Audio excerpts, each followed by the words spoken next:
Okay, I think we'll just get started. There'll probably be a few more folk coming in just as we go through the sort of housekeeping stuff, so that shouldn't be too much of a problem. But just to say hi, everyone, and welcome to our Workers' Story event tonight to mark a year of lockdown and a year of the Workers' Stories project. Thanks so much for coming. We're really looking forward to hearing from all of our speakers and yourselves a bit later on this evening. So my name is Ruth Gilbert. I'm a trade union rep with UCU and I'm a researcher and teacher of film and television, and I work in higher education. And I'm part of the project team for Workers' Stories. So I'm just here to facilitate tonight, to keep the discussion going and to keep everything running smoothly, hopefully. So before we get started, we have a few technical points just to bear in mind. So we're recording the session tonight, which you should be able to see just at the top of your screen there. We'll be sharing this event afterwards on social media for people who weren't able to make it. And we hope that sharing the recording will be a way for us to reach more people and ultimately encourage more workers to share their stories with the project. So if you don't want to be identifiable, that's absolutely fine, but please just make sure you've got your camera off and that your name isn't visible. You should be able to change this in your Zoom settings. And finally, if everyone could keep themselves muted, just keep your mics off until we get to each speaker. And then in the discussion section, we can open it up for those who want to speak. That would be really helpful. Just in terms of timings for tonight, we've got until 8 o'clock to hear from our speakers and have some discussion. And we might not use all of that time, but it is there for us if we need it. So each of our speakers will talk for 5 or 10 minutes. And after the first 3 speakers, we'll have a short break for discussion. And then we'll hear from the next half of our panel and then open it up to everyone again. So myself and Suki Sangha, who's also from the project team, will be keeping an eye on the chat box throughout. So if you have any questions you'd like to ask or comments you want to feedback, please just type your name in the chat box and that will help us to get through people once we open it up. We can't really see everyone on the screen at the same time, so this is really just the easiest way to make sure everyone is heard if they'd like to be. So I'll give you some more information about each speaker in turn as I come to introduce them, and we're going to hear tonight from the project team, as well as workers from different sectors, activists and trade unionists involved in different struggles. And after each speaker, Suki's going to share a bit more info in the chat about the actions and disputes that are currently taking place. So in a minute, we're going to hear from our first speaker, Hayley Maxwell. Hayley's another member of the project team and is going to talk about the project so far and where it's headed. But just before I pass over to Hayley, I want to briefly give some thanks to the rest of the project team. Some of whom are on the call tonight, some of whom couldn't make it. So firstly, as I mentioned, Suki Sangha, who is a trade union activist and organiser. We also have Ewan Gibbs, who is a lecturer in economic and social history at Glasgow University. And Ewan researches working class life and politics using oral history interviews. We also have Megan Park, who is a freelance illustrator and has done all of the incredible work on all the graphics and illustrations that you'll have probably seen on the website and across social media. And Henry Bell, who is a poet and editor and the author of John Maclean, Hero of Red Clydeside. Finally, Hayley Maxwell, who I'll pass over to in a moment. Hayley is an art historian and activist in the women's movement, and she works to support women who are not usually heard to tell their stories. So without any more chat from me, I will pass over to Hayley to talk about the Workers' Stories project. Thanks, Ruth. Hi, everyone. It's really wonderful to see so many people here interested in finding out about what a year of Workers' Stories has looked like. As Ruth said, I'm a kind of half an art historian and half a trade unionist, and I also work in the women's movement. So stories which are unheard are definitely something that I'm interested in, and creative ways of expressing experiences that are really hard to put into words are something that I think are really important. So Workers' Stories, the very first entry that we got was from Marion Johnson, and it was her thoughts of a postie, which I'm going to put in the chat just now. And I think that Marion's drawing of the back of a postie looking towards the unknown, surrounded by a whole range of thoughts, some of which are to do with her work, some of which are to do with how a working mother manages everyday life, really capture what this project is about. And it's about how this pandemic and the enormous transformations that it's brought to our day-to-day domestic lives and collapse them into our working lives, how we can start to kind of unpick the kind of enormity of that. I went on a trip to the Summerlee Heritage Centre in Coatbridge not so long before the pandemic, which kind of piqued my interest a bit in kind of joining the project team when Suki hit me up at the beginning of last year. And Summerlee has a really amazing collection of processional banners, costumes, photographs, all kinds of artefacts about working class history, and I mean principally the kind of West Central Scotland. And it made me think about what kind of strength that memories, photographs, songs, textiles, banners, all of these kinds of cultural objects inspired in workers who were coming together and organising in the past, like what kind of pride having this kind of visual world to relate to gave workers who were really up against it and trying to find ways to find common ground, find some solidarity and collectively change things. And then it got me thinking that today in the working world, we're about a quarter of a century behind. Workers today don't have that same kind of pride or identity in what it means to be a modern worker. When we think about what a worker is, what a worker that's organising is, maybe some people still think about, you know, hard men on the shipyards, but our worker stories kind of visual world really tries to pick that apart a bit and give a bit of representation and imagination to some new workers. So Megan's illustrations that take inspiration from old trade union badges, you'll see if you look closely that we've got hands representing hairdressers and care workers and call centre workers, all of these modern forms of labour, and these modern workers who experience really unique struggles and are trying to find ways to work around them. So part of Worker Stories is about finding ways for workers to be able to creatively express the significance and kind of profound either harm or surprise or just the kind of shattering quality of work over the past 12 months. Whether that's through, we've had photographs, we've had drawings, we've had songs, we've had some videos, we've had kind of narratives, diary entries, a whole range of different kinds of media and form. Because when we look at the newspapers or we listen to the radio, we hear a lot of, you know, numbers, statistics, the extent to which all of this has impacted the economy, numbers of people who have died, but the quality of that experience is something that can only really be expressed in really creative ways.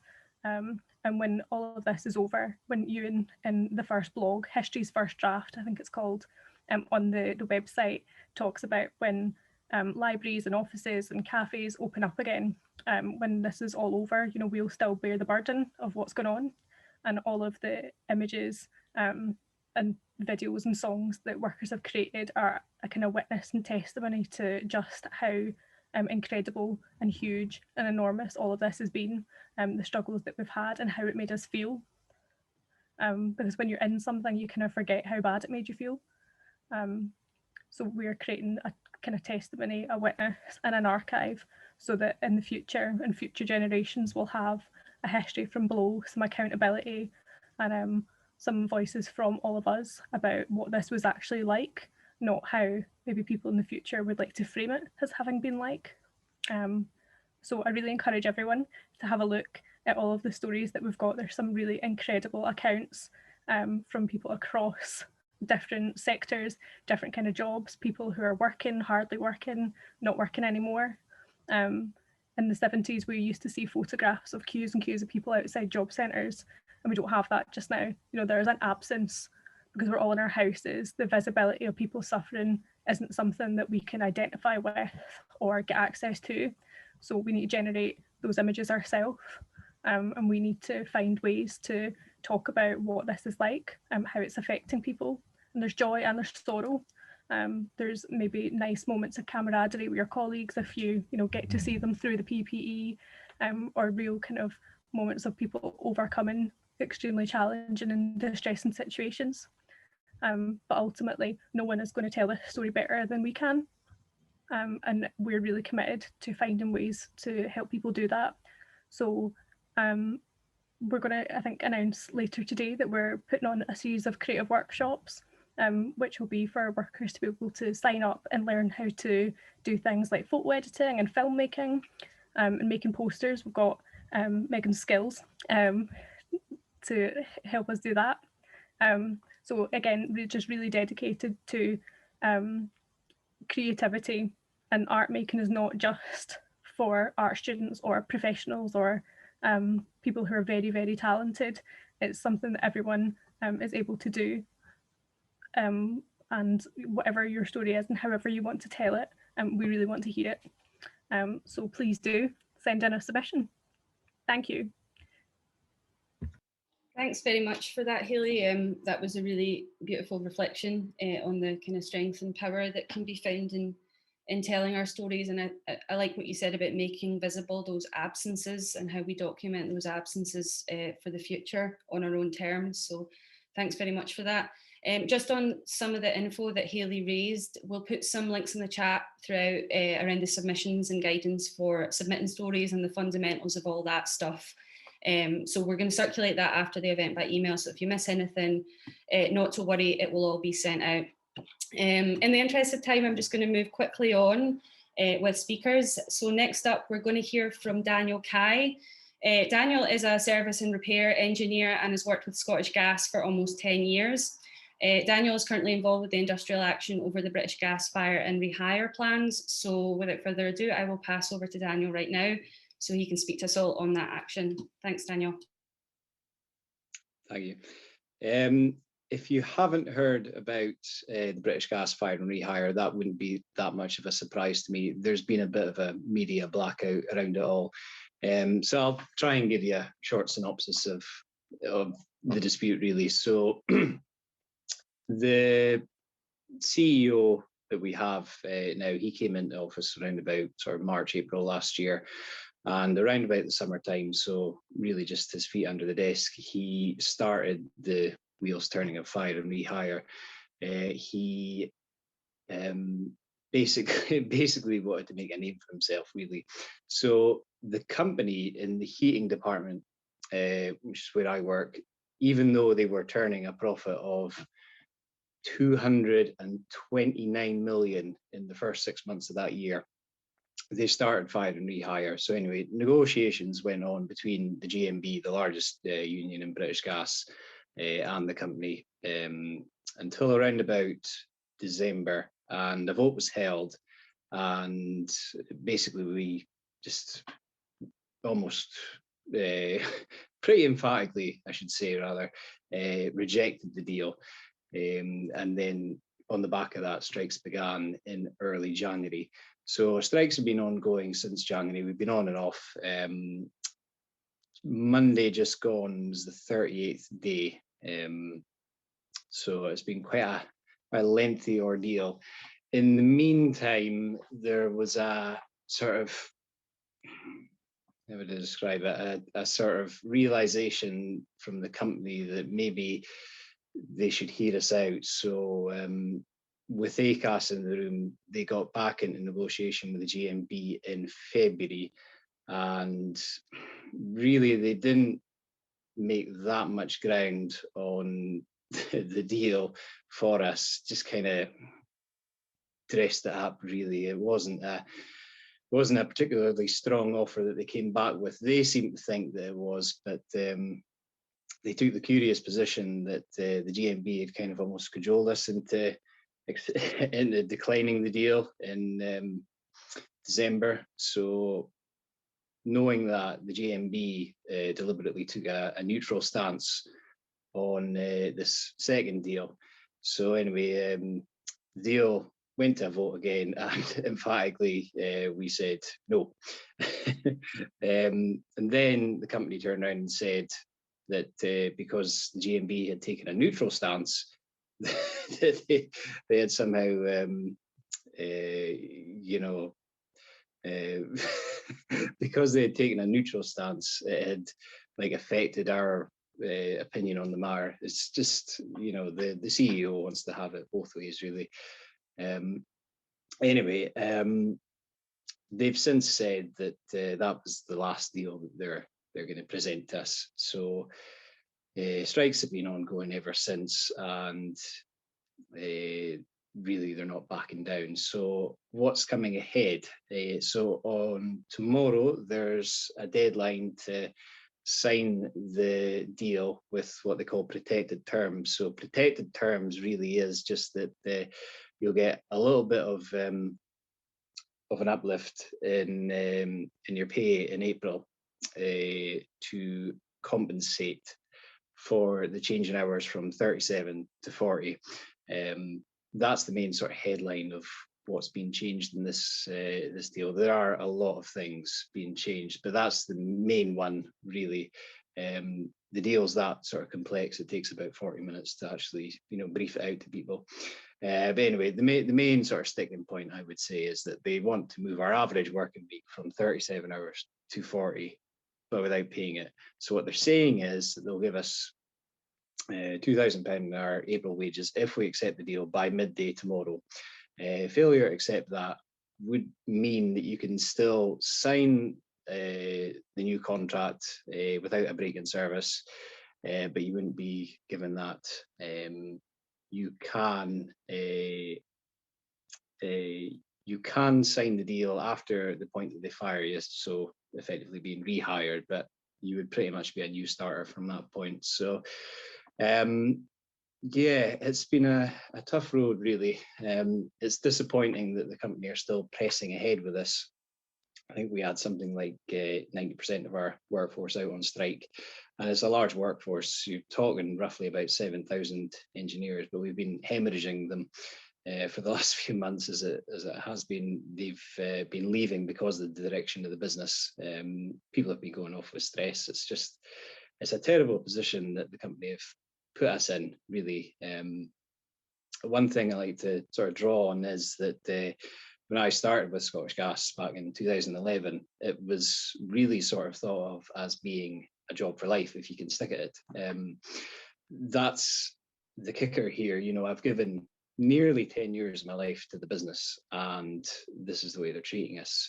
On top of that, you know, we've still been working away during the pandemic, so we're going to, you know, anywhere between 2 and 8 homes a day.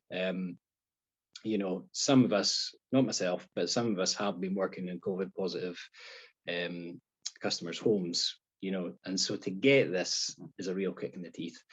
I just read there that BT are rewarding their frontline workers with a £1,500 uplift as a sort of thank you for their work that they're doing. We're getting the opposite. We're getting fired and rehired.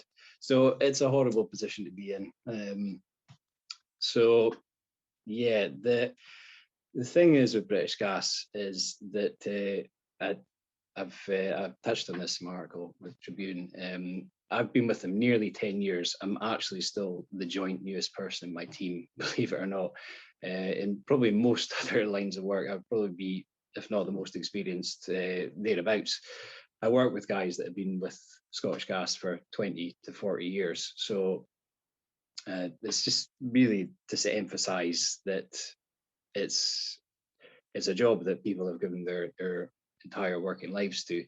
So to have this sort of put at your feet is terrible, really. To be fair, the GMB have backed us the whole way through, really. The senior organizer for Scotland, Hazel Nolan, she's been doing the media rounds in our case, and I have to, you know, tip my hat to her. She's fought our corner every step of the way. It's also important to stress that every time she's been on TV, there's not been a British Gas representative there to put their sort of counter arguments forward, probably because they know that they'd be defending the indefensible. So really, she's been doing a lot of heavy lifting on our part, and the GMB as a whole have really tapped into consciousness with the workforce. The thing with us is that we rarely work with colleagues. It's quite a sort of lonely solo job. The only time you'll really see somebody is when you're needing a hand with something or you collect parts in the morning. So it's a lonely job, but somehow the GMB have tapped into this consciousness within us, and we've all been behind the strike, and attending picket lines and whatnot, and being loud on social media. So they've caught on to something there. I really can't sort of stress enough that they've been behind us all the way. So we'll see what comes in the next few days. Personally, I won't be signing tomorrow. I feel that I've given up too much in this dispute to let myself be bought off by a bung, really. So we'll see what happens. My hope is that the company will see sense and pull fire and rehire. Probably the best that I can hope for, should I wish to continue with the company, is that there's a lot of people like myself who refuse to sign. And then the company find that that's a number too great to actually risk fire and rehire. They could probably, justify it if it was only, maybe 100 people. But if it's into the thousands, then that would cause some serious operational damage. So just wait and see, really. But it's been a stressful time. But hopefully we'll get our dispute won. So we'll see what happens. Thanks so much for that, Daniel. That's a really helpful overview. I think, particularly as you say, in the media coverage around this has been so minimal. To hear from workers themselves, to hear from you tonight is really important in terms of getting these stories out there, and particularly the conditions you've been working under and how you've been treated and who has had the chance to speak to those experiences so far. So thanks very much for being here, and all solidarity to you going forward. I know as well that Daniel mentioned his article in Tribune, so we'll put that up in the chat for anyone that hasn't read it, and we'll circulate it after the event as well. But thanks again, Daniel. Just to say that after our next speaker, we're going to have a short break in the panel, and we can respond to some of the issues raised so far and have a bit of a discussion about that. So do feel free to put your name into the chat if there's anything you want to respond to or ask. But just before we do that, we're going to hear from Caitlin Lee next. Caitlin is a hotel worker, branch chair of Unite Hospitality, and a leading rep in the Glasgow branch. So I will just directly pass over to Caitlin now. Thank you. So yesterday was officially a year since the country entered its first lockdown. The deep gaps within society have been shown, and the hospitality industry is a perfect example of how an industry can be affected by mishandling of governments, rogue employers, and lack of protection of workers in an industry that doesn't have collective bargaining rights. The hospitality industry has undoubtedly been hit the hardest, with at least 58,000 workers losing their jobs in Scotland in the past year. There's been a massive financial impact on an already precarious workforce, from statutory sick pay for self-isolation, job losses, and 80% furlough. Hospitality workers are some of the lowest paid, and to now be reduced to 80% has resulted in workers living off less than minimum wage. The redundancies done by many big hospitality employers has once again shone light on the difficulty that it is to work in this industry. However, this summer should not reciprocate last year's massive job losses. The furlough scheme has been extended till September, but abuses of the furlough scheme are rife in our industry. And I feel it is important to highlight this and expose the abuses, because this has been perpetrated by massive companies for greed and misuse of public money. The government's mishandling of the extension of furlough was raised and warned about multiple times before the multiple extensions. The cliff edge of furlough's initial ending in the autumn of 2020 undoubtedly played a part in these massive losses. There were companies that were in direct breach of Trade Union Labour Act that gave workers 24 hours notice of their redundancies. The casual dining group, along with so many other companies, used the excuse that furlough would end in October. Another company with flagship hotels in both Edinburgh and Glasgow got rid of 95% of their workforce and blamed the financial impact on COVID and furlough ending. Now, I have no doubt hotels have suffered massively in the last year. However, these are multi-million, if not billion-pound chains that took £660 million of public money to survive, to only use this for gain and still get rid of 95% of their workforce. Their financial impact in the past year is nothing compared to the hundreds of workers and colleagues that lost their jobs last summer. This, for me personally, was an incident in my city that motivated me to become a leader in the trade union movement, to try and prevent this happening further to colleagues and workers across the city. The cliff edge caused thousands to lose their jobs. Now, with the extension till September, hospitality workers should have jobs to go back to, but in a now totally changed industry. Following on from furlough misuse, there are still workers working or experiencing abuse and mistreatment by their employers, even at this stage of the lockdown and pandemic. Our members at AdLib and Blue Dog have experienced a truly unbelievable experience with not receiving furlough since October. These are dedicated and loyal staff who are now having to sell their possessions to survive because of their employer. Their case has been taken to the Paymaster General and discussed in Westminster Parliament. There is no solution yet, but our Glasgow Hospitality branch donated money in solidarity with these workers in recognition of a truly abhorrent situation. There have been workers all over Glasgow and Scotland collectivising and now fighting for better, fairer and safer conditions. Most recently, the head chef of Six by Nico, who has worked tirelessly through this year, made the company millions, has been sacked after requesting to be paid the overtime he's owed. This has ignited a sea of chefs and workers responding about their experience of wage theft, which is so well known to be rife in our industry. These are workers and individuals that have taken a stand of what they're entitled to. The resolve of the workers is truly awful situations like the ones I've just mentioned show you that hospitality workers are incredibly strong. These are people that help to motivate us as a branch to change hospitality forever. Our industry is still being mishandled and is in an unsafe industry. Despite the country still being in lockdown, workers in essential hotels and now quarantine hotels are a concern for our branch. The quarantine hotels were launched by the UK government to try and control the spread of COVID through international travel, but our workers are concerned by the lack of planning and safety measures being put in place to protect those workers in the hotels. We have absolutely the right to be concerned for these people because, as the National Statistics Office revealed, hotel workers are amongst the most at risk of dying from COVID. So what should be pointed out there is the fact that the age demographic of our workers averages at 24. So for workers to be shown most at risk, it shows that there are clear issues with lifestyle and health and safety measures. The measures that are in place are either insufficient or not being adhered to.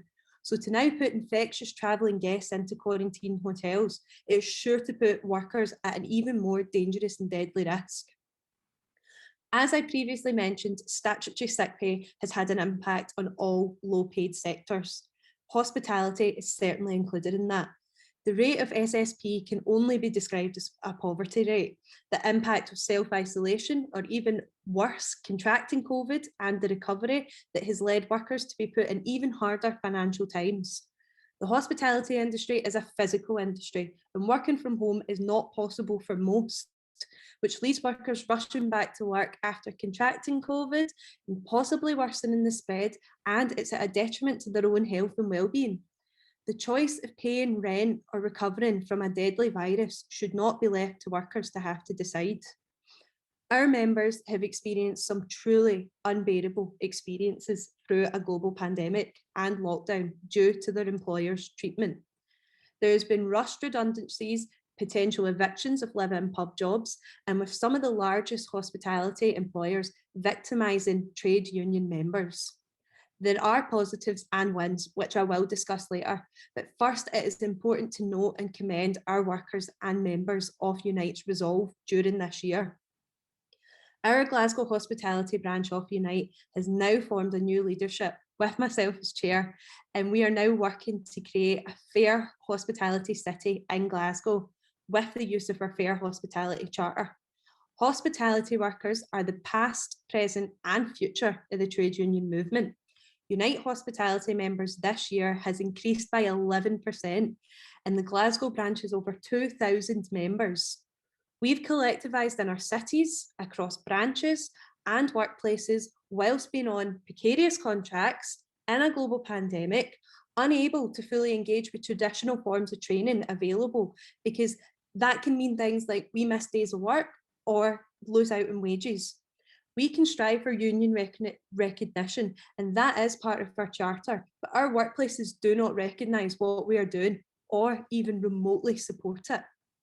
This means it is purely up to the resolve of leaders and members to continue to fight for recognition and fair hospitality. When we look at our skills in organising, it genuinely amazes me how successful our branch has been. This is due to the myriad of leaders and how their beliefs, whether it be anti-arms dealer activists, socialists, environmentalists, feminists, or LGBT activists, we can all organically meet as trade unionists of Unite Hospitality and politically and socially apply pressure to the issues in our workplace, but also within society as a whole, and express our solidarity and action plans for social issues like mental health, gender-based violence, or anti-migrant racist policies that are in place. Social issues like this have created even untraditional but vital roles within our branch, like our 2 migrant officers, to ensure each part of our workforce is represented and prioritised. It really is with members like this and industries that are similar to hospitality that our union need to look to working with and supporting better than the little support that we are receiving now, to create the necessary change that is needed to ensure that the survival of our activists within the hospitality movement maintain their fight for change and for the survival of working class trade unionists. Lastly, I'd like to end on what hospitality workers have done to fight back on these inequalities and have shown that the pandemic will not stop workers organising for their rights. Some examples of wins in the city of Glasgow show how together you can create a safer and better workplace. So almost to the day a year ago, the notorious employer G1 sacked hundreds of workers over the phone. These workers then collectivised and forced this employer to reinstate the majority of them on a massive scale and in such a quick turnaround. Our members at West Brewery forced their employer to reverse their redundancies and reinstate workers after the furlough extension was announced. And just further for Glasgow, the members at Pitlochry Hotel fought and won against the forced eviction of 24 migrant workers. At our last branch meeting, we took the time to go around and ask every member for a win they had achieved in their workplace. And these were cathartic and necessary to hear, because sometimes it feels like it's an uphill or impossible battle, but it's not. And the wins we have are against the odds, and they are amazing. These are all massive wins, and it should highlight the power of workers coming together out of this pandemic to shape and change the industry of hospitality. What should be highlighted is these workers are some of the most precarious in society, and through their collectivisation at Unite have fought back and won. As Glasgow branch chair, I am at the forefront of seeing how remote campaigning and solidarity between workers is contributing to the ability to fight for equality in our industry.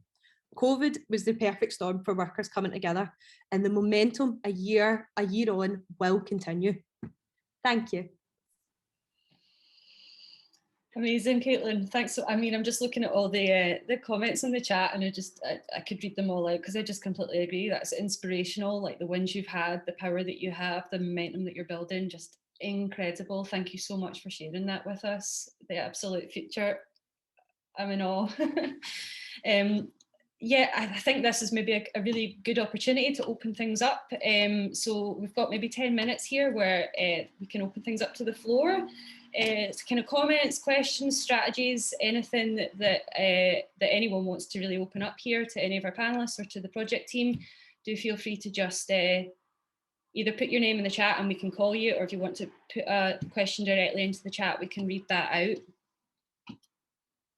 Don't be shy.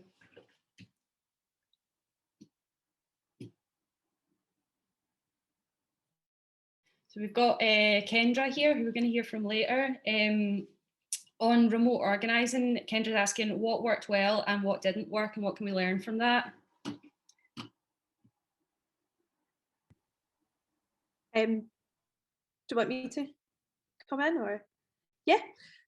So for us, WhatsApp, I know that is the kind of, it's the usual one, but the WhatsApp groups, like I think I'm in about 20 different ones, but they do really work, and it keeps the conversation like instant, and it keeps it going.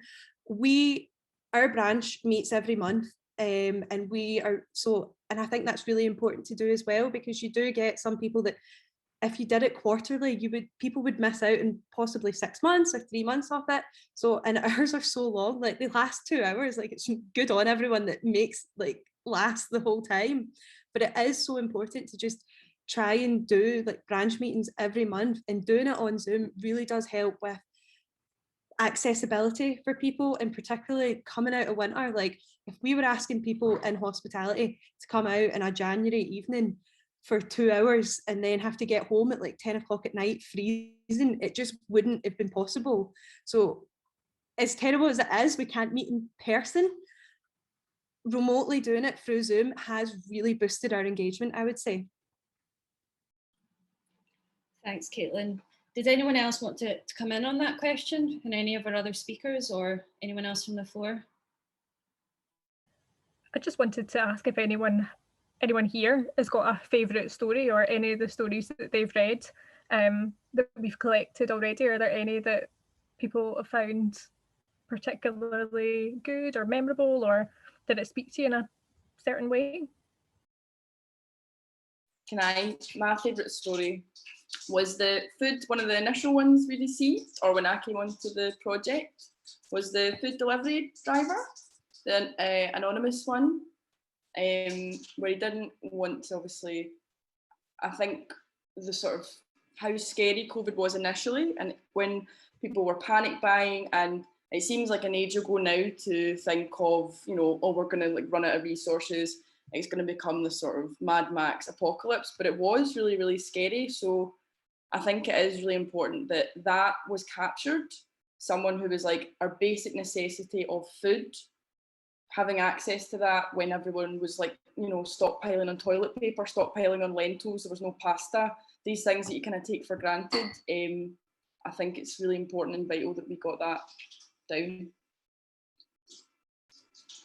Thanks for that, Megan, and good question, Hayley. I think we're sitting at the point now where we've shared 45 stories over the past 9-10 months. So the kind of range of experiences has been massive, and the kind of reflections. Some people's stories were quite acute moments of crisis, and some people's stories sort of reflected on the past year. And so it's not necessarily that we're looking for really immediate responses to the sort of experiences that people are living through. We're really happy to receive reflections well after the fact.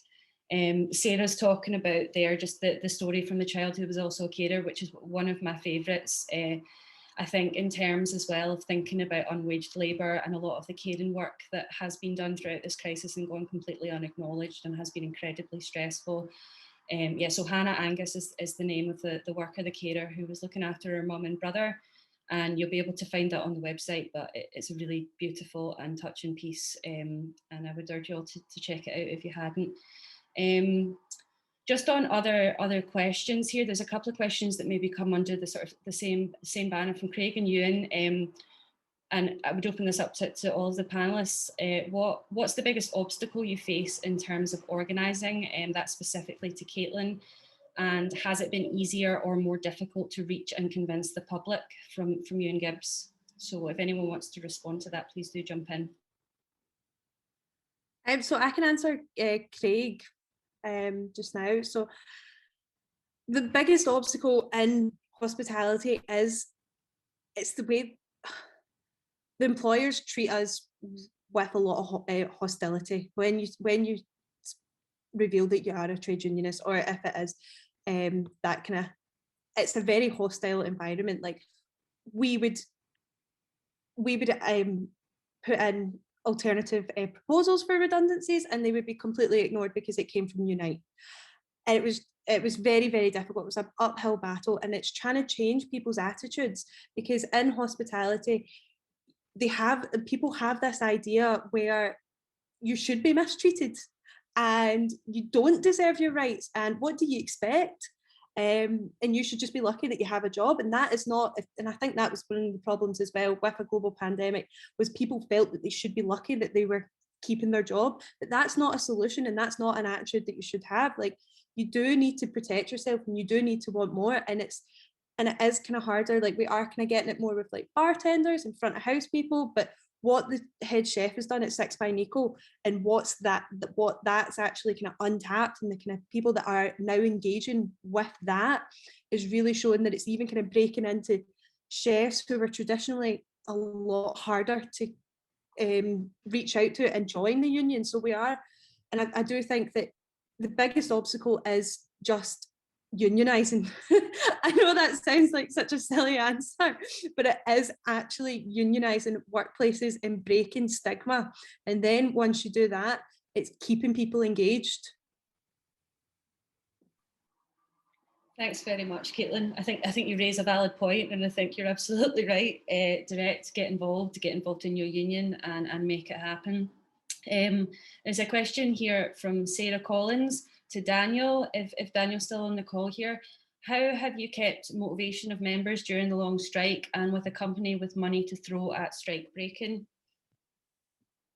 It's a tough one, that, because the morale's kind of been up and down, really. It's a bit of a roller coaster emotionally being on a strike.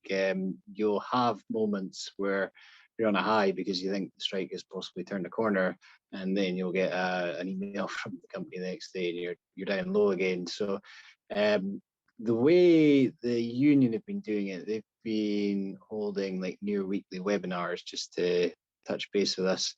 The Twitter community for British Gas has been pretty strong as well. There's daily activity on there. That's the sort of two main sort of sources, really, because as I said earlier, it's a lonely job and you rarely see colleagues. WhatsApp groups as well, actually, to be fair, they're pretty key. So a combination of the three, really. Thank you so much for that, Daniel. I'm seeing quite a few questions coming now, and I'm wary of time. And Sarah's just asked another question that's specifically about the EIS fella strikers. We're going to hear from Nikki just shortly, so I might bring this back in after the next round of speakers, just so that we can deal with that specific question then. But just yet, I want to make sure all that our speakers get their chance to talk tonight. So we're going to move over to the next panelist now. And then we'll have some more time at the end to return to some of these ideas. So our next speaker is Ros Foyer. Ros is, as of last year, the General Secretary of the Scottish Trades Union Congress, and will be speaking on behalf of the trade union movement in Scotland. So I will pass over to Ros. Thank you. Thanks very much. And can I say that I'm really, really delighted to be here tonight, and can also say I'm going to not talk very long, because I don't think my voice is the most powerful voice that you're here to hear tonight. I think it's actually the stories of workers that are the most powerful thing that we can hear. And that's where the credibility is, and the leadership that we have, leaders like Daniel, who are doing incredibly brave work right now in activism, collectivising their colleagues and standing up against injustice and bandit capitalism, and leaders like Caitlin, who are unionising in an incredibly anti-union environment, and really breaking through that fear factor as well, are the leaders that I know that you're here to hear from tonight. But I did really want to support this project, because I think that the work that's been done by this project is something that's going to be incredibly important as we move forward. As was said earlier, we're 1 year into this crisis. We've had 10,000 deaths in Scotland, 125,000 deaths across the UK. And, you know, we've all got stories to tell. We've all suffered losses. We've seen sacrifices, and we've seen real hardships and impacts from this crisis. But the thing that makes me really angry is that a lot of the loss of life has been needless. It has been needless. It has been bad work that has killed. It has been the choices that have been made around austerity to strip our public services back that has killed. And it has been the lack of this country providing working people, one of the richest economies in the world, providing working people with a decent safety net and decent statutory sick pay and decent benefits. These are the things that have led to more deaths. These are political choices. Different choices could have been made. And I think we really need to remember what has happened and remember some of the lessons that will have come out of this pandemic as we move forward. And for me, one of the most powerful ways of us being able to do that will be to remember the real stories that were there at the time, and what real people have had to go through and have had to bear during this pandemic. We've learned that the jobs that matter the most in our society, the people that have been out taking care of us throughout this, are the ones that get paid often the very least. Our delivery drivers, our supermarket workers, our, you know, cleaners in healthcare settings, our carers. Some of the poverty pay levels that our members in these areas experience is nothing short of scandalous, and the lack of PPE that was provided at the beginning of this pandemic to those areas, even now, watching care workers that had to threaten strike action in order to get testing rolled out in their areas, and that's sometimes in parts of the public sector, is an absolute scandal. And, you know, we should be angry about these things, and we should remember them. We should remember that our current economic systems are failing us. We should remember that GDP is not the most effective way to measure whether you're actually a successful economy or country that's caring for its people. And we should also remember there's never been a more crucial time to become a member of your union and get organised and become part of a collective, because if we don't do that, there's no two ways about it. If we don't build collective power in workplaces and communities, then we are not going to be able to share out the wealth properly. We're not going to be able to change things, and we're not going to be able to create a real people's recovery. And when we talk about recovery as trade unionists, we're not just talking about economic recovery or recovering from COVID. We're talking about recovering what has been stolen from us over generations by capitalism and an economic system that is not giving working people a fair share of the profits created in our society. So there is a lot that we need to deal with here, and I honestly think that the work being done by this project is going to have a crucial role to play in how we do that going forward. We have a whole range of issues being faced by workers just now, whether it be workers in the public sector who have been given nothing more than claps, but certainly not decent pay rises to put money in the pockets of people in our community who do have work. Our workers who are in the private sector, who are out there working day in, day out, are not being given a decent minimum wage to help push things up on that side of things. We are not seeing employers do the right thing or the decent thing. We're looking at all of the different, and you know, it's not just British Gas. There are many areas where the fire and rehire tactics have been adopted by employers right across a range of sectors. And I know we're going to hear from EIS about the lecturers towards the end of this as well. So in all of these areas, we have workers where, you know, big business is not going to sit back and say, oh, we'll give them a break. They're going to come after us, and they're going to make sure that we pay for this pandemic unless we get organised and say, no, we've done it. We've done austerity. We're not doing it again. And this time we want to change things. So we've got a hell of a fight on our hands going forwards. There's no shortcuts to how we deal with that fight. I think you've heard from our leaders out in the field already that it takes a lot of hard work to organise workers in unorganised areas. It takes a lot of hard work to stand up, take strike action and fight back, but that's exactly the sort of hard work that each and every one of us is going to have to put in the months and years ahead to make sure that we can actually change society and create a change in our economy so that working people are going to be able to get the share that they need. And part of that will be about shifting the narrative, the dominant ideology that's told us that public sector is bad and private sector's good and competition's good and GDP matters. You know, we've been getting this drummed into us for years.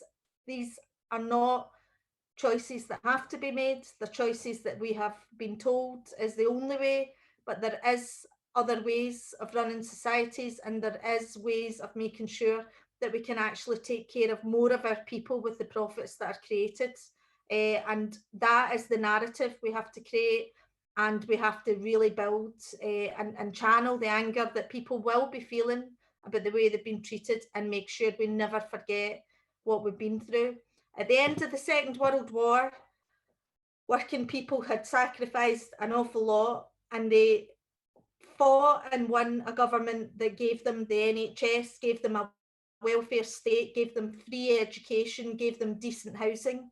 Working people in this generation deserve nothing less than that. And I hope that as we work together going forward, that's what we're going to stand up and demand. I'll leave it there. Thank you. Thanks so much for that, Ros. Very well said. Again, I can see all the comments flowing in the chat, so I'm not going to reiterate them too much, but thanks very much for that. I think it's so important to name the terrain for this. Like, it's not natural, it was never natural, and in terms of austerity in our social structures, it really has just been set up in a way that feels completely rigged. And we do need to shift the narrative. There's a lot to respond to there, and hopefully there'll be some time for that at the end, but in the interest of time, I just want to make sure if anyone has responses to that they want to bring back in, we will have some time at the end to go over some of these ideas together. But next up, we are going to hear from Nikki McKenzie. Nikki is a hairdresser and lecturer working in further education and is currently involved in the EIS Fella Action. So I will pass over to Nikki right now so that we can hear from her. Thank you. Hi everybody. First, I'd just like to say thanks very much for inviting me along tonight. I've really enjoyed listening to everybody's stories. They've really, been quite touching, and it's been good to hear from different sectors. Obviously, as you said, we're kind of in the middle of kind of industrial action at the moment, and tomorrow will be our second strike day. So just to kind of obviously take you back a wee bit, in February last year, myself and my colleagues kind of got the memo to say like our jobs were at risk at that point. They wanted to reduce the size of our section, which at that point meant that we would all have to go against each other at a competitive interview. This completely devastated our full section and also to our wider team, who was not directly affected, as we've all worked together for years and have really built up close bonds with each other. We are friends who look out for each other. We're not just colleagues. The thought of losing one of us left us quite bereft, as we all had our part to play in the team that had made us very successful in what we had achieved with our students over the years. Voluntary severance was given as an option to us all to apply for. In fact, we were all told if this was what we wanted, we would get it. So a full team away, just like that, how does that even make sense? I can just remember sitting in that initial meeting that felt quite cold and scripted, knowing that my life was going to change forever from that point onwards. Everything we had worked hard for didn't matter. Everything that they had asked us to do over the years, such as PDAs, TQFE, didn't mean anything. In simple terms, we were being made redundant from our lecturer role and basically backed into a corner to either accept the new instructor assessor role with terrible terms and conditions or take the VS. probably knowing that in the current climate to try and get another teaching job elsewhere would be very, very difficult. We went to work one day and received the terrible news that one of our colleagues had actually decided to take the VS to reduce, so which meant that we didn't need to go to a competitive interview. She just said she was done, she'd had enough. To lose her at such a low point was soul destroying to the team. She was an integral part of our, our team, and I know I speak for all of us that it probably will never be the same without her. It left us really angry, that they just didn't care that they had lost such a professional, a brilliant teacher who was highly respected with our colleagues and students, and a real loyal member of staff. And also whilst this was all going on, we went into our first lockdown in the March. So this was like a month after we had been, told this about our jobs. We were expected to go from being in college to, being completely online learning. We all worked our butts off as a team to make sure that our students, their worries and anxieties were considered. We supported them throughout the pandemic, day and night. If they needed us, we were there for them at all times. Did we, all staff get that same support from management? No, we didn't. And when it did come eventually, it was a case of too little, too late. There was a serious lack of communication, and there still is, to be fair, and everything was on a kind of need-to-know basis, with us being drip-fed information. We felt a serious lack of leadership during one of the most worst years of our lives, and we've lost confidence in management and don't feel that they have ours and our students' best interests at heart. This situation has had an enormous effect on me emotionally, physically and mentally. To have given 17 years of myself to an organisation that doesn't actually care about me or my well-being has left us feeling, devalued, disposable, anxious and stressed. Through this last year, we have all been on a roller coaster of emotions, and alongside all of this, having less prep time, more contact time with students and less pay going forward for doing the same job as a lecturer. We all worry what the future holds at Forth Valley College. It's really difficult to motivate yourself when colleagues delivering the same level of qualifications are on better terms and conditions than ourselves. It's basically an awarding body that separates us all. Our college mission statement is about making learning work. So how does all this make learning work? Right from the first day, the union have been great. They've made us all feel like they've really had our backs covered, and at times, it's really took its toll on us all. They've fought for us and with us, and without the support of the EIS Fella union reps and our colleagues at Forth Valley College who have stood up and united with us, even though they're not directly affected this time, we want to thank you from the bottom of all our hearts. You have given us the strength to push through the last year and fight and continue fighting until this wrong that they have done to us has been undone. Thank you. Thank you so much, Nikki. That's claps everywhere. Absolutely inspirational. It's really great to hear from you in advance of tomorrow, and to hear about how you're organising an absolute solidarity with you going forward. I work in higher education myself, and some of the kind of sentiments that you're describing about who are these institutions for? Are they for learners? Are they for workers? Are they for management? I mean, it's such an obvious and direct question, and they do need to answer it. So all power to you in your fight, total solidarity, and thanks for speaking tonight. Thank you. Just moving on quickly, because I'm hyper aware of the time. We're moving on to our penultimate speaker, Kendra Bricken. Kendra is a senior lecturer at Strathclyde University. She is a trained sociologist with a core focus on work and employment, and she is also active within the UCU branch at Strathclyde. With the STUC, Kendra helped to bring together the collective narratives that informed the report titled Collectivising in Precarious Work, Time, Control, Trust. And we'll send out the link to that after the event to all attendees if you want to read that if you haven't already. So thank you, Kendra, for being here, and over to you. Thank you so much, and thanks to all the speakers beforehand, and as Ruth said, Nikki's narrative came close to my professional working home as well. So I take a deep breath before I start, because talking about what the future of education might be after COVID, that's a whole other story. But I wanted to start off with two tiny vignettes or stories. A year ago, I arrived at an airport, and my family collected me, and we all wondered what would happen if, for example, the police would stop us and ask why we would be on the streets.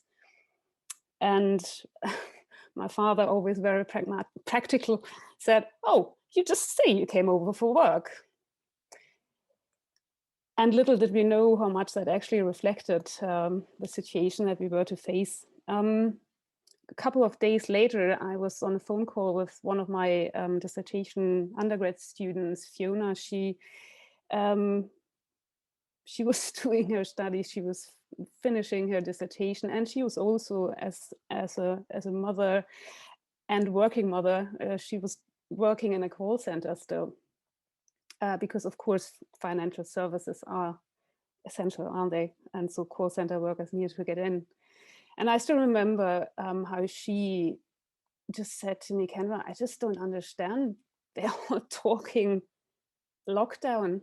I just don't know what they mean." And while she was saying that, I was standing on a sunny window with my full paid, non-furloughed pay at hand, working, as Nikki had said, like hell to care for all we could do. But still couldn't believe what she said, because there was, of course, still the humming of construction sites. And there was just, yeah, it was quiet, but it wasn't quiet for all, as we know. So these observations, actually, they shaped what was then little, I found little of that discussed actually in the media. What I need to say here was that at that time I was in Germany. But to give you a bit of a context, in Germany, it took even a year. It took a year. It was just last week that we got the first report how social background and access to resources and workplaces and the likes had impacted differently on different groups in society. So that's how bad it was. So the list is endless. And to sum it up for me, I think it was that all of a sudden, social distancing became kind of a very bitter taste, because for me, it became the more and more a signifier of what I saw happening there, that precarity and vulnerability vanished from the daily lives of the better off. So the scandal of the lack of toilet paper actually was not the scandal that was the scandal for me. The scandal was seeing the shelves full of fruits picked somewhere, the delivery vans delivering stuff, the abundance of to-go cups outside, the abundance of pizza cartons, everything available still. But where were all these workers? What would they do? Where would they go?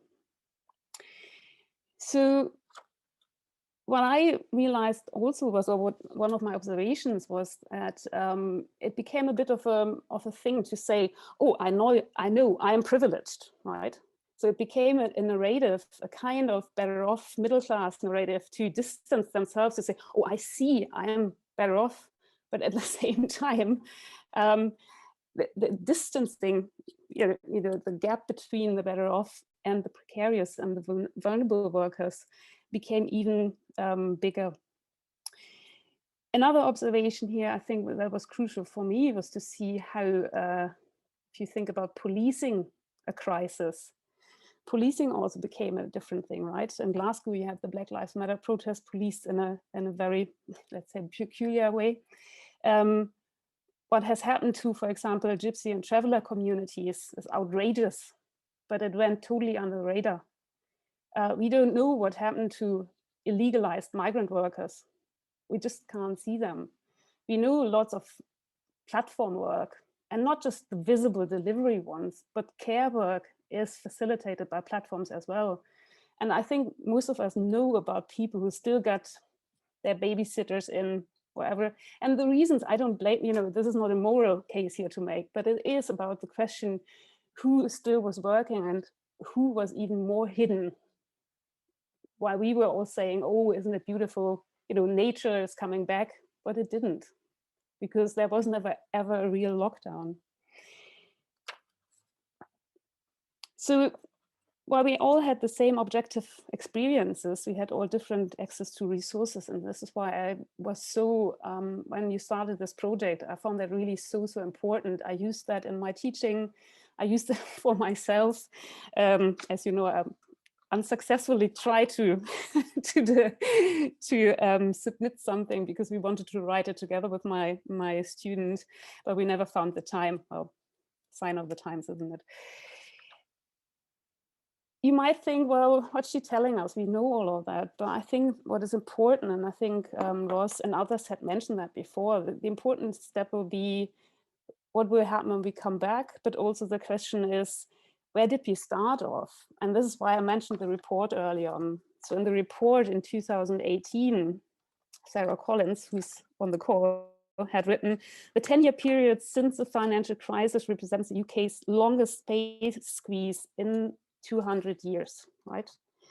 I don't go through all the details, but we did focus group interviews, and I just wanted to give you one example on how people felt, how lonely they sometimes felt in this kind of situation framed by insecure hours and low pay. So a participant in her 40s said, I mean, what I feel I earn is embarrassing. I'm embarrassed to, oh my God, imagine letting anybody know that's what you earn. When I see my wage packet, I'm mortified that at my age, I'm sitting with, I mean, it's pennies. The wages doesn't really reflect the time. What do you do when you're there?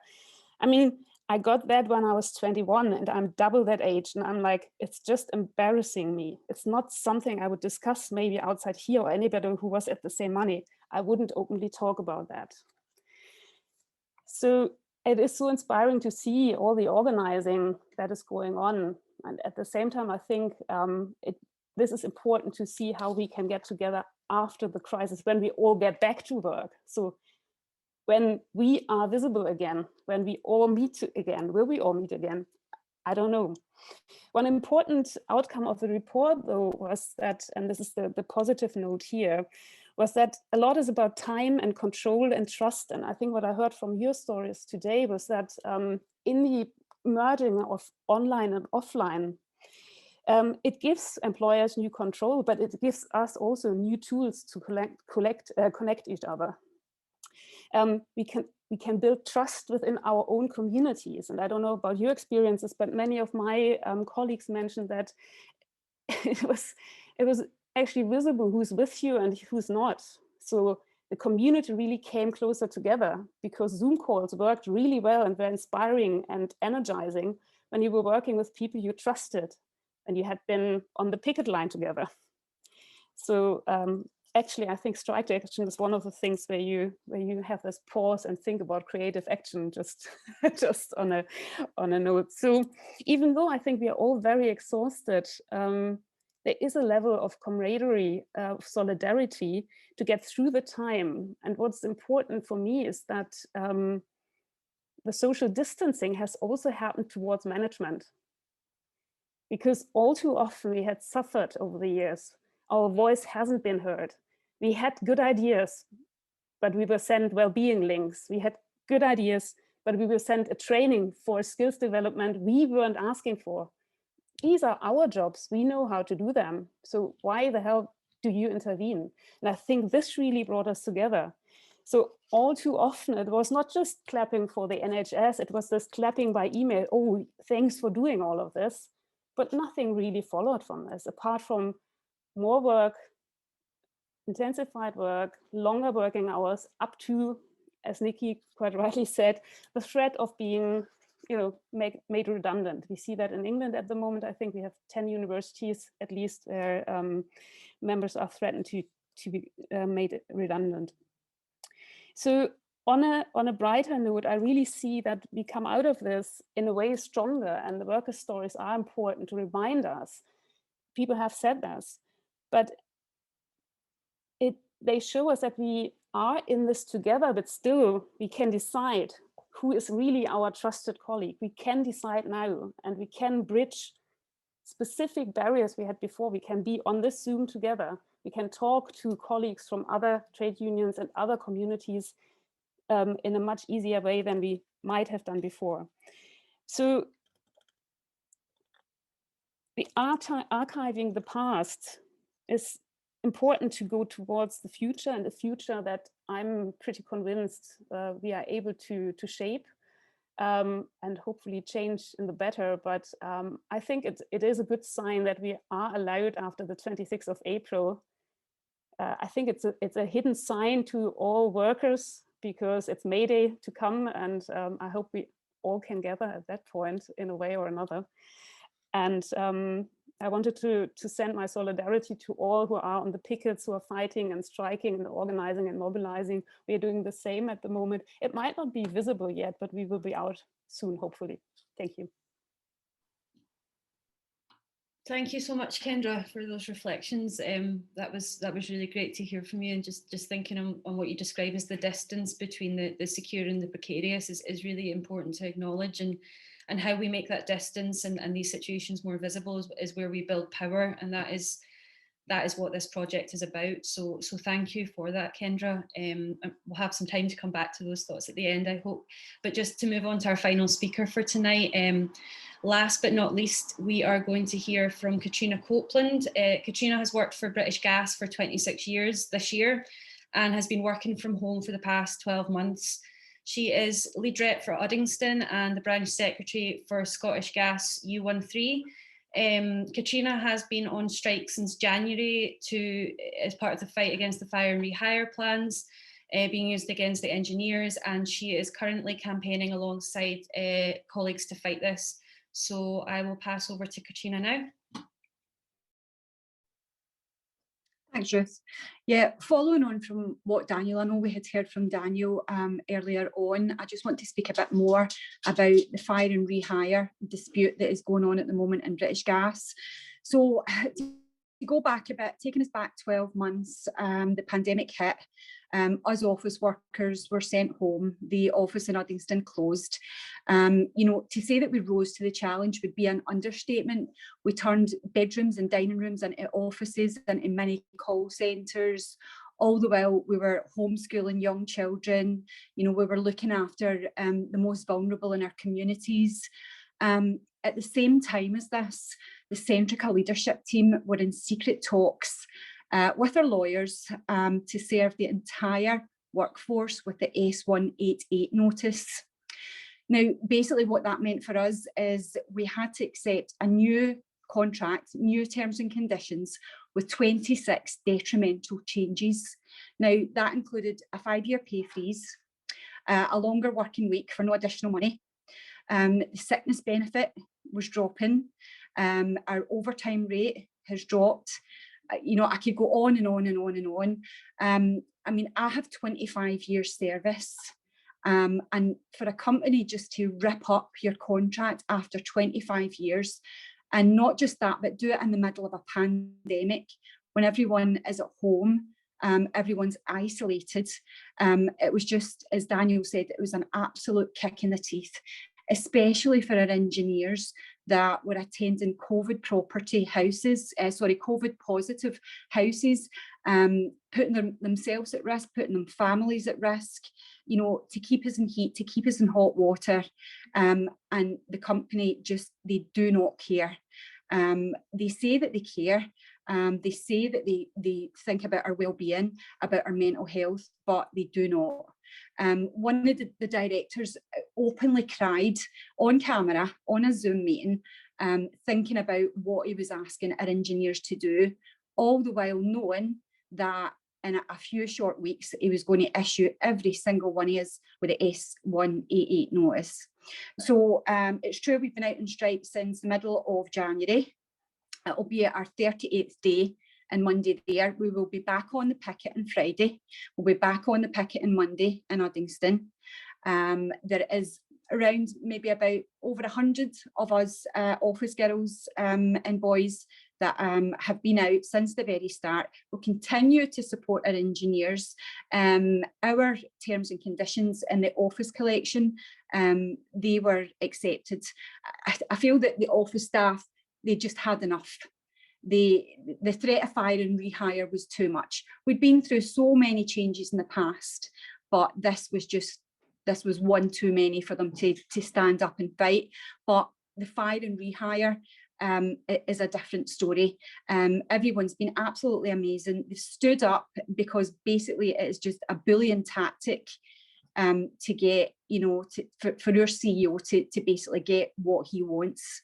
And yeah, that's really a bit, I think that's about everything I would like to say. I think Daniel kind of covered where we are in relation to the dispute. Tomorrow at midday, the 25th is when the engineers, if they do not accept the new terms and conditions with the protected terms, then there is going to be a mass sacking.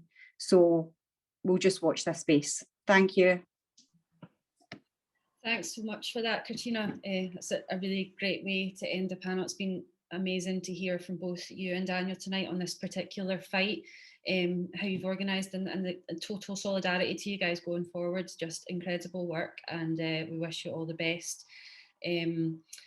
So thanks to all of our speakers. I think there's been so much tonight in terms of personal experiences of workers and how we collectivise under these circumstances, and I have a lot of emotions and feelings about this, and we're at quite a limited time now, but I really want to bring in as many people as possible who want to respond to anything that's been talked about tonight, or share strategies, or ask any further questions. So I think we'll have maybe just under 10 minutes to get through some more questions. So please do just put your name in the chat if you want to ask something, and I will call people in turn. First up, we've got Craig Patterson. Thanks very much, Ruth. I just want to say, first of all, that I'm really emotional about how amazing a job this team have done to bring all the stories together. It's great to hear from everybody, and all the individual stories are fantastic, but it wouldn't have happened if the team hadn't done it and put it together. So it's a true reflection of genuine workers. It's not op-ed pieces in newspapers. It's genuine workers on the front line and beyond. So a big thanks to that. The second thing was to say that to Megan made a comment about a story. I wrote that story about the shop.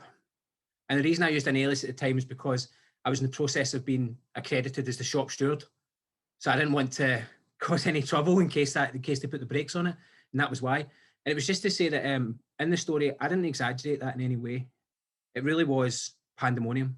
And the bosses up further up were in panic mode, because the lorries that were coming in to deliver food were not replenishing, and the food that was disappearing that exact morning, and it was pandemonium. And to a certain extent, they have not fixed that supply problem in any way, shape, or form.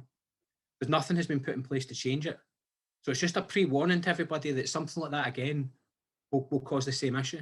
And I think listening to a lot of people tonight, that's what we're hearing from every boss, every sector. They're not looking to put things in place to prevent this in the future. They're just looking at ways that they can make more money, and who they can sack and who they can get rid of, how many jobs they can squeeze out of.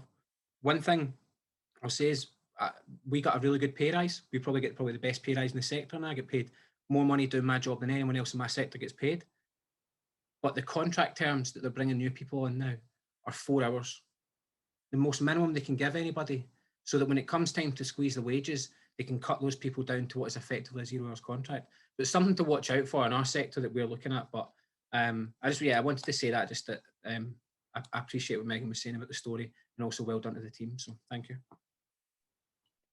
Thanks so much for that, Craig. It's just everything you said is hugely valuable in terms of strategies and thinking about how conditions are being undermined, but it's also just really great to have, there's several people on the call tonight that have submitted stories over the past year, and it's great to catch up with people and see where they are now, and have a bit of reflection on the distance between what was happening last year when some of the earlier stories came in and what's happening now. So thank you for being part of this project. It's nothing without the stories of workers. That is the entire project. So absolute solidarity, and thanks for submitting.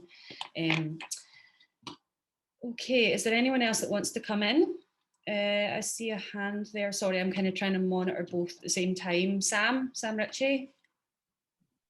Hi, yeah, I just want to say the project's been extremely useful. I think listening to all the speakers, I mean, I can only talk for myself, but I think everyone would say absolutely inspirational, and listening to their struggles has it's just been amazing. And I mean, I think during this, especially coming up to election and the left, I think we're seriously lacking a space like this in the political discussion of worker stories through this pandemic. You would think somewhere or somehow there would be a wider discussion of what's going on with workers like British Gas, like in the hospitality industry, and it's just seriously lacking. And I just want to wish everyone solidarity, and I hope they're all right. And I just want to thank you for organising this tonight. I found it so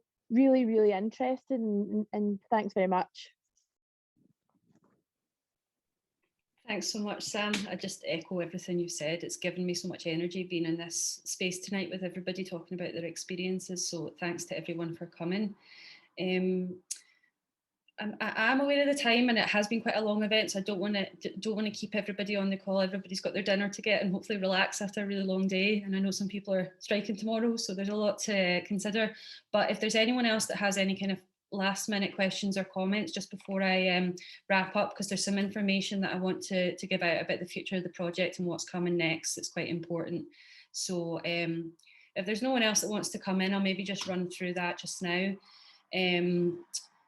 Yeah, I first just want to say thank you to everyone who's spoken tonight, and for coming along and sharing those strategies about building power and collectivising during this crisis. It's been totally inspirational to hear from everyone tonight. Having the space to come together and reflect on our stories of work and struggle is hugely important right now. It's the basis of the project to make sure that workers are confident to share their experiences on their own terms.